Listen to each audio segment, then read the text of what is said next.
ვირტუალურად ყველა იმოგზაურებს დღეს აფხაზეთში და იმერსიულ პროექციაში და მიმედი მაქვს რომ ძალიან მალე ეს არ იქნება მხოლოდ ვირტუალურად. შემდეგ არის ჩვენთვის ძალიან საყვარელი და საამაყო პროექტი, პროგრამა კადრები აფხაზეთიდან. თუ კი შარშან ეს იყო ყოველთვის ცნობილი და საყვარელი ადგილები, გაგრა, ბიჭვინთა, სოხუმი, გალი, წელს გადავწყვიტეთ რომ წავსულიყავით ასე ადამიანები აფხაზეთიდან და ადამიანები აფხაზეთში ჩვენი სიამაყე, ჩვენი რა ვიცი, საყვარელი ადამიანები ჩვენთვის ცნობილი, ნაკლებად ცნობილი.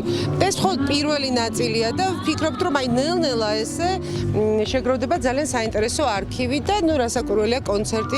ეს დღე არის დაკავშირებული სიმონ კანანელთან. ჩვენ ამ დღის ფარგლებში სხვადასხვა ღონისძიების მეშვეობით გვაქვს შესაძლებლობა გაუზიაროთ ერთმანეთს ის ემოცია, რომელიც უკავშირდებოდა აფხაზეთს. ბედნიერი ვარ, რომ ჩვენი პატრიარქის ზრუნავს ჩვენ სულიერ სიმშვიდეს. ჩვენ შევძლებთ ძალიან მალე მშვიდობიანად, ნდობის აღდგენით, მშვიდობიანი ინიციატივებით, რომელსაც ძალისხმევა ჩვენ გვჭირდება ყველასი, აუცილებლად დავბრუნდებით და გავაერთიანებთ ჩვენ საზოგადოებას. ეს სერიოზული ძლავრი მესეჯია იმ ხალხისთვის, ვინც იქ ცხოვრობს.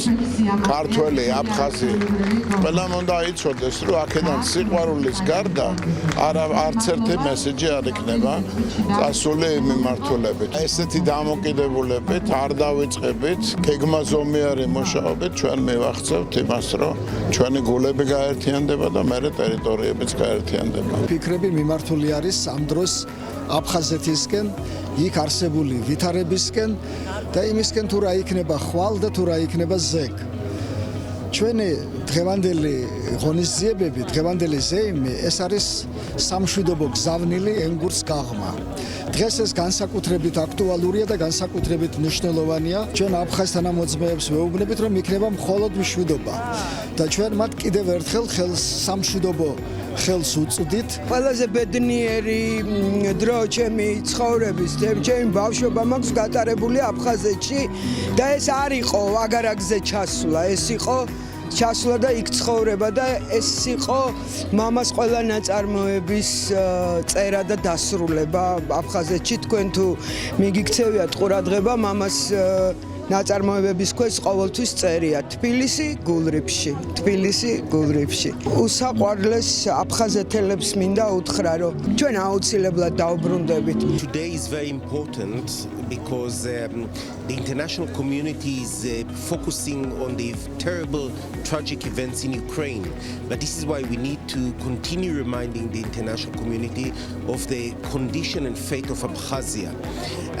I am the Israeli ambassador and Israel has always supported the territorial integrity of Georgia, and I hope that in the not too distant future we'll be able to celebrate Abkhazia Day in Abkhazia once again. ჩვენი მთავარი მიმართვა მაინც არის აფხაზებისა და აფხაზეთისაკენ. მე ჩემს მოსახლეობას, აფხაზსა და ქართველს და არა მარტო მათ, მინდა უთხრა, ჩვენ იმედი ვცხოვრობთ და ჩვენ დავბრუნდებით ერთმანეთს. ტერიტორიების დაბრუნება კი არის მთავარი. ჩვენ მთავარია სულიერად დავბრუნდეთ ერთმანეთს, ულოცავ აფხაზეთობას, მთელს მოსახლეობას და მინდა ვუსურვო დაბრუნება. ერთმანეთის სიყვარული, ერთმანეთისადმი მისასვლელი გზის პოვნა. შესანიშნავი ღონისძიება იყო, ყველას ულოცვა აფხაზობას.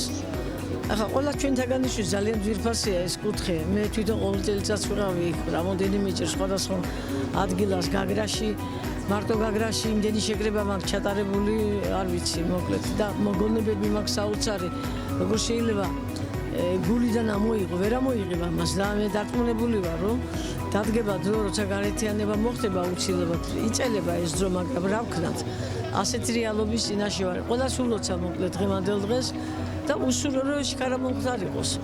და თვითონ აფხაზეთში ვინც არიან დარჩენილები, მათ უსურვებ კეთილდღეობას, მშვიდობას და ჯანმრთელობას.